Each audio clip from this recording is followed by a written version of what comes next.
नमस्कार, मैं हूं विवेक प्रकाश और स्वागत करता हूं आपका न्यूज़ रूम की इस विशेष पेशकश गई बहस पानी में। हमारा साथ देने के लिए आज हमारे साथ चार हमारे वरिष्ठ सहयोगी साथ में रहेंगे। हमारे साथ संजीव जी हैं, चंदन दुबे हैं, विवेक वाजपेयी हैं और सुधीर पांडे हैं।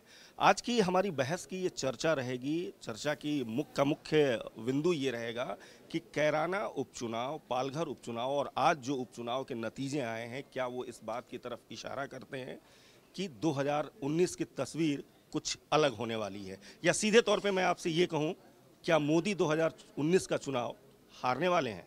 संजीव जी, आपकी प्रतिक्रिया। बाई इलेक्शन जो भी ये हुए हैं, ये सीधे सीधे ये तो बता ही रहे हैं कि तस्वीर बदल रही है। और जब सारी पार्टियां एक साथ आ रही हैं, महागठबंधन हो रहा है, तो इसका नुकसान सीधे सीधे भाजपा को दिखाई दे रहा है। 2014 से लेकर 2018 तक की अगर हम बात करें तो विवेक 23 उपचुनाव हुए हैं लोकसभा की सीटों के लिए, उसमें से केवल बीजेपी को 4 उपचुनाव में विजय मिली है। इसका मतलब है कि जितने बाई इलेक्शंस हैं ये हारते चले जा रहे हैं। ये मोदी के लिए एक बहुत बड़ी खतरे की घंटी है। लेकिन क्या तिलिस्म टूटता जा रहा है?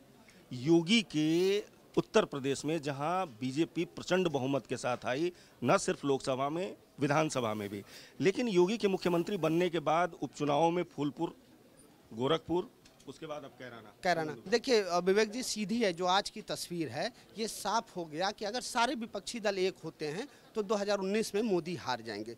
फूलपुर, कैराना और फूलपुर, गोरखपुर और कैराना ही में देखिए, बिहार चले जाइए, अररिया, जहानाबाद और अब जोकीहाट, लगातार 3 चुनाव, और ये तय हो गया कि अगर ये लोग साथ मैं बिहार पे स्पेशली आपसे अलग से बात करूंगा क्योंकि बिहार के समीकरण काफी कुछ अलग करेंगे। सुधीर पांडे, क्या आप सहमत हैं कि यूपी में तस्वीर बिल्कुल बदलने वाली है? देखिए, मैं सबसे पहले तो इसी बात से सहमत नहीं हूँ जो बोला जा रहा है कि मोदी का जादू कम हो गया और 2019 में नुकसान होगा। अगर मेरी सिर्फ एक लाइन ये है कि अगर मोदी का जादू कम हो गया है तो सबको साथ आने की ज़रूरत ही क्यों थी?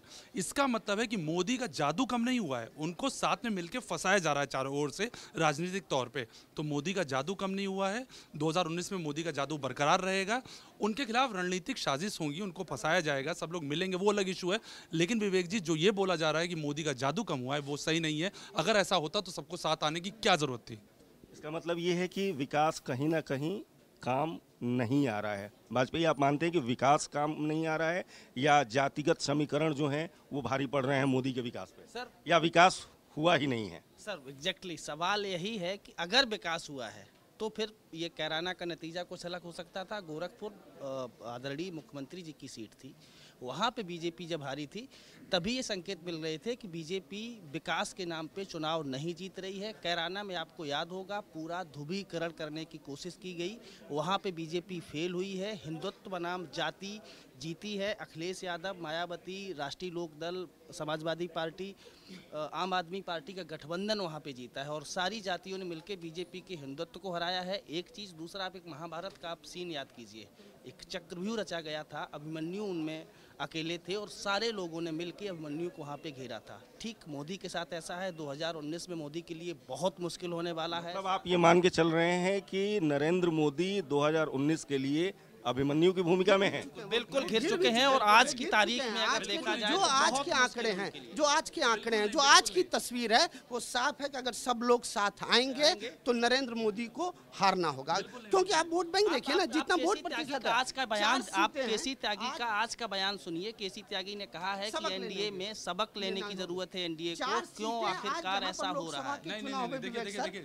मतलब अगर मैं ये कहूँ कि चंदन दुबे और विवेक वाजपेयी दोनों, आप लोग जो बातें कह रहे हैं उसके मुताबिक मैं ये मानूं कि बिहार में आने वाले, इसका मतलब है कि बिहार में आने वाले चुनाव में फिर से समीकरण बदलेंगे, नीतीश फिर पाला बदलेंगे। तेजस्वी ने आज साबित कर दिया कि वो बिहार में एक बड़े नेता के तौर पर उभर चुके हैं। लालू यादव और पूरी आरजेडी अब तेजस्वी के कंधे पर आगे बढ़ सकते, साबित कर दिया। तेजस्वी कैसे? वो सिंपैथी है, लालू जी जेल के अंदर बंद हैं, सिंपैथी है। संजीव जी, ये सिंपैथी है या वाकई नीतीश का फेलियर है? नहीं, नीतीश का कोई फेलियर नहीं है। और ना केवल हम केवल उपचुनाव को सिंपैथी नीतीश के फेलियर से बिल्कुल कभी नहीं आंक सकते। उपचुनाव में लोकल बहुत सारी चीज़ें होती हैं और उपचुनाव के बेसिस पे केवल ये कंक्लूजन ड्रॉ नहीं किया जा सकता विवेक कि इसकी इमेज खत्म हो रही है या उसकी इमेज खत्म हो रही है। नहीं, लेकिन अररिया चुनाव में भी ये बात सीधे तौर पे दिखी थी। अररिया चुनाव में भी ये बात सीधे तौर पे दिखी, जो कि हाट में भी ये बात सीधे तौर पे दिख रही है। मेरा एक एक करके ताकि सबकी बातें हमारे सामने आए। बताता हूं कि 2019 का चुनाव मोदी कम से कम इन 4 सालों में किए गए कामों पे नहीं जीते हैं। 1 साल जो मोदी के लिए बचा है, अब उनको ऐसा करना होगा जो उनके 4 साल में जो काम है उन पे पर्दा डाले, लोगों को लगे। आपको याद हो 2014 के चुनाव में हर जाति, हर धर्म, हर मजहब, हर वर्ग के लोगों ने मोदी को सपोर्ट किया था। नहीं सर, मेरा चंदन जी, संजीव जी और विवेक जी सबकी बात मैंने सुनी। मेरा सबसे एक बेसिक सवाल ये है कि 2014 को याद करिए, 2014 के बाद जितने चुनाव हुए हैं उनको याद करिए। माहौल कब बनता और बिगड़ता है चुनाव में? तब बनता बिगड़ता है जब नहीं सुनिए, मेरी बात पूरी होने दीजिए। मेरी बात पूरी एक बार होने दीजिए ना।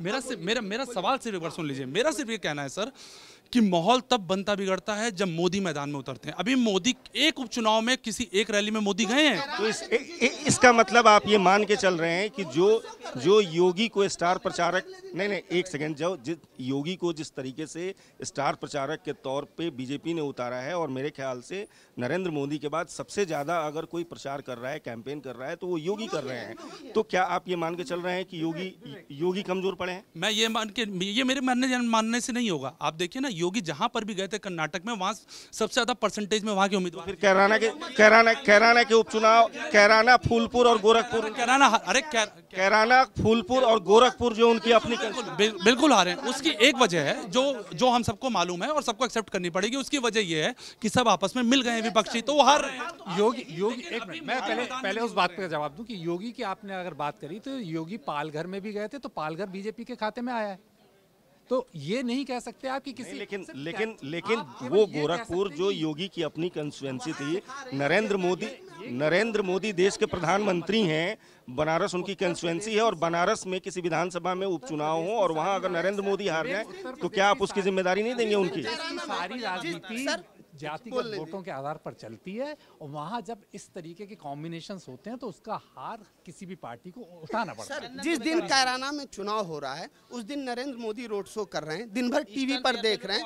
उसके एक दिन, उसी दिन वो बागपत में, कैराना से सटे बागपत में रैली कर रहे हैं। ये पूरी दुनिया जान रही है कि योगी, अमित शाह, मोदी सब ने कैराना में ताकत लगा रखी थी। ना अखिलेश यादव कैराना गए, ना मुलायम, ना अजीत सिंह गए, ना मायावती गई, कोई नहीं गया। उनके जो क्षेत्रीय नेता है वो वहाँ काम कर रहे थे। और उसके बाद आप वो देखिए, प्रधानमंत्री की उतनी उनको उत्तर प्रदेश में, पश्चिमी उत्तर प्रदेश में, आप पहले पूरा यूपी हटाइए। पश्चिमी उत्तर प्रदेश में जो आज समीकरण बना है, राष्ट्रीय लोक दल, समाजवादी पार्टी, बहुजन समाज पार्टी, महान दल, कांग्रेस, अगर ये समीकरण 2019 तक कायम रहा, पिछली सारी की सारी लोकसभा की सीटें पश्चिमी उत्तर प्रदेश की बीजेपी ने जीती थी। एक भी सीट बीजेपी को नहीं मिलेगी। बोल रहा हूं आप लोगों से कि थोड़ा सा वेट करिए, उपचुनाव पे बहुत ज्यादा उत्सुक होने की जरूरत नहीं है। उसकी वजह यह है सर, अरे तो मैं बता रहा हूँ ना, मैं नहीं आसमान से नहीं जीतेंगे। अभी सिर्फ एक सवाल से जीतेंगे सर, एक सवाल से जीतेंगे। वो एक सवाल ये है, मोदी के करिश्मे को खत्म मान लेना, ये भी जल्दबाजी। नहीं, सिर्फ एक सवाल से जीतेंगे, और वो एक सवाल मोदी अपनी रैली में उठाएंगे। भाइयों बहनों, बहस यही खत्म नहीं हो सकती। ये बहस लंबी चलने वाली है, लंबा वक्त है। मोदी के पास भी 1 साल का वक्त है, और जिस तरीके से विपक्ष लामबंद हुआ है और लगातार ये कवायद चल रही है कि किसी भी तरीके से 2019 में नरेंद्र मोदी को रोका जाए, जैसे ये लोग यहाँ आपस में भिड़े हैं और बहस कर रहे हैं, जनता के बीच में भी यही माहौल है। विकास, मोदी अपने 4 साल के विकास को रेडियो, टीवी, हर तरीके से जनता के सामने रखना चाहते हैं, जनता को दिखाना चाहते हैं, लेकिन जमीनी धरातल पर अभी शायद जनता को सब कुछ क्लियर नहीं नजर आ रहा है। गई बहस पानी में के इस एपिसोड में आज के लिए इतना ही। नमस्कार।